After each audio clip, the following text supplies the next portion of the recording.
Hello, I'm good. How are you doing? I'm in Geneva, yeah. It's beautiful. Oh, it's so nice. It's so expensive, but it's beautiful here. I guess you pay to stay here. No, no, I can see in the mountains beyond there's snow, but not here, not in the city, unfortunately. That's probably good for us. But yes, it's beautiful in Geneva. Yeah, Maya, well, it's I was raised in an ashram, which is an Eastern. Uh, I suppose it's a community based on that has a guru. It comes from India. My parents were hippies a little bit, so I was raised in an ashram with all these like Hindu gods and goddesses, and I was named after an alien being that Shirley MacLaine saw in her spiritual journeys, named Maya. But I hear it's actually a quite common name right now, and it means illusion amongst many things. And then Solovéy is from Solovéychik, which is my grandmother's maiden name. She's from Latvia, from Riga. So, and that means, although she didn't intend, me to be a singer or a musician, but Solovéy actually means nightingale, which I believe is ruiseñor. Is that how you say it? Ruiseñor in Portuguese. So it's very convenient for me since I sing sad songs very often. Exactly. Oof. It's a hard question. Why or what? I mean, I think you do what you feel like you have no choice to do.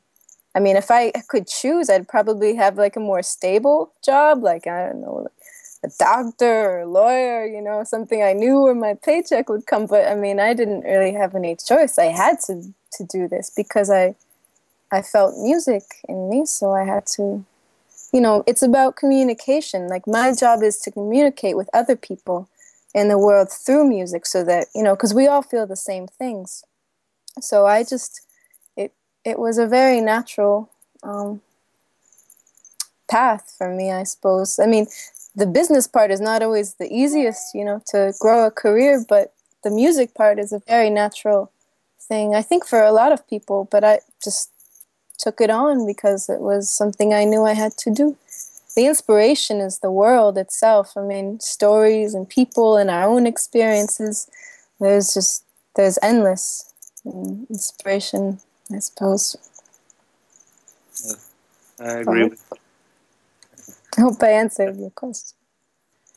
But yeah, I hope to have a good time and a good show and be able to provide some, a little hour of entertainment for the good people of Portugal and Lisbon, and keep traveling around this world to play music. It's a very big honor that I have, and I'm very glad to do it.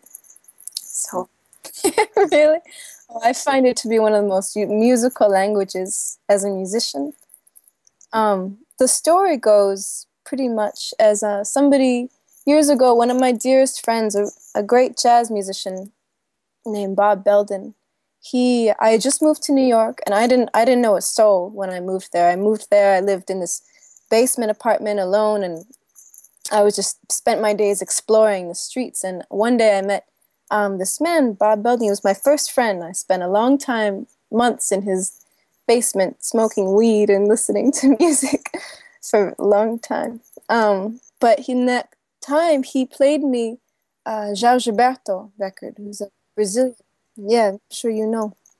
And I just fell in love, and a part of my soul just woke up. And I started, after like a month or two of listening to this record nonstop, I started hearing songs in Portuguese, or at least songs that I felt needed to be in Portuguese, which was a little bit of an issue because I didn't speak Portuguese yet.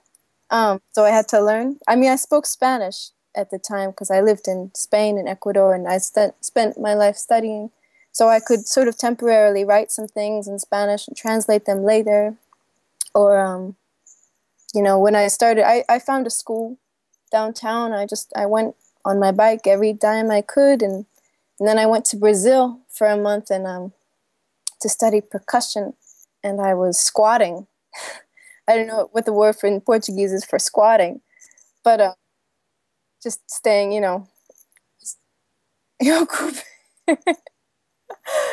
oh, I was staying in this abandoned albergue, this abandoned hostel, and just just roaming the streets. I mean, I got everything stolen from me. It was in Bahia, which is in the north, which is very like Afro-Brasileiro. It's very Afro-Brazilian.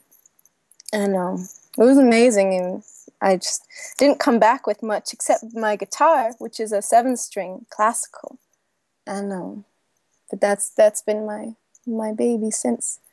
But that's sort of the story, It's just I write because also as an English songwriter, it gives me a great opportunity to focus because I live in the U.S. and I play in the U.S. So people don't understand me usually when I sing in Portuguese.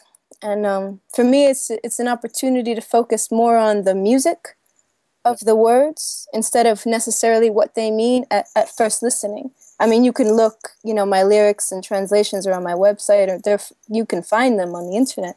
But when you just first hear them, you can just, because for an American or an English speaker, when you don't understand the language, you listen to what the voice is saying. So I aim to sort of become a musician, as if I were a trumpet player or a pianist, but with my voice. So it becomes an instrument just on the same level.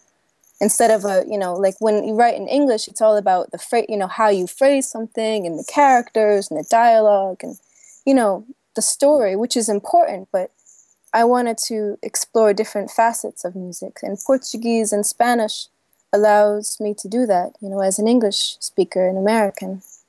So that's sort of the story as far as that goes. Latvian? Oh, I hate to say this, but my grandmother, um, she speaks Russian, and she doesn't actually, even though she's from Riga, she grew up speaking, her family is Russian, and she says about Latvian, she says, "Ach, Maichka, it's ugly language." She doesn't like it, so she never. I actually think it's quite nice, but I like Russian too. I don't speak Russian very well, but she just started speaking to me in the last couple of years. The woman is 95, and she just, for some reason, started. I don't know why, but she's a little nuts. But so Latvian's not next on my list, I'd say, since I'm, here in Geneva, and I'm doing quite a lot of things in France and Paris. I'd say French is probably my next stop on the language train. But for now, English, Portuguese, and Spanish suits me pretty well. Well, oh, thank you. Yeah, and I have a surprise for you guys because I was gonna come and just play solo, but now, no, yes, originally, but now I have a friend coming. I have Bassy Bob, who righteously to his name, he plays bass, and we are bringing a drummer, but in a very small form. We are bringing him on our phone. So we recorded we couldn't afford to bring him on tour. We did a session, we recorded him playing his parts, his drums for like an hour, and to all the songs, and we recorded it, and we're bringing it on our phone. So we're going to plug it in and have our drummer play, and we're going to play with him on the phone. Be a trio, but a very small third member. Drummer is truly one that sleeps on the couch. So, yeah. Yeah, I can't wait to see you guys on Thursday. Fun. Thank you, and you as well. And to Clube Ferroviário. Ferroviário. Yeah. I have a Brazilian accent when I speak Portuguese. I hope that's right. It is it? Brazilians say the opposite.